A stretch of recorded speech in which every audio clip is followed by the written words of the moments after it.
असम के तिनसुकिया से इस वक्त आ रही एक बड़ी खबर।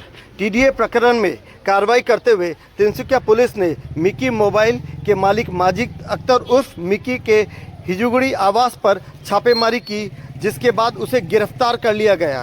इस दौरान पुलिस ने वहां से 2 हथियार जब्त किए एवं एक गाड़ी को अपने कस्टडी में लिया है। मोजो न्यूज़ की तरफ से मैं ऋषु कलंत्री। सुनते हैं एडिशनल एसपी मिन्मय दास का बयान।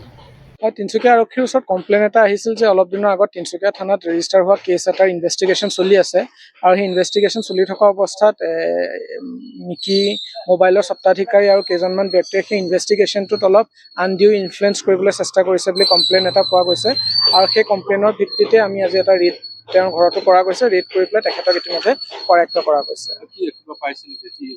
ৰেড চলিছে, তাত কিছুমান আমাৰ তেওঁৰ গাড়ী এখন আমি পাইছিলোঁ, কমপ্লেইনত আছিল গাড়ী এখনৰ কথা, আৰু আৰ্মছ 2টা পোৱা গৈছে আৰু বাকী ৰেড চলি আছে। বাকীখিনি পিছত গম পাম।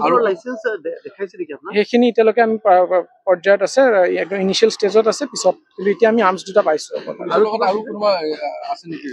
কমপ্লেইনটোত দিছে যে কেইবাজনো ব্যক্তি আছে যোনে ইনফ্লুৱেঞ্চ কৰিব ট্ৰাই কৰি আছে ইনভেষ্টিগেশ্যনটোত। চ' সেইখিনিৰ ওপৰত আমি তদন্ত চলাই আছোঁ। এতিয়া বৰ্তমান পুলিচৰে আছে, বাকী পৰ্যায়ক্ৰমে যদি আৰু কিবা আমাৰ বেলেগ ডিপাৰ্টমেণ্টৰ লাগে তেওঁলোককো ইনভলভ কৰিম আৰু।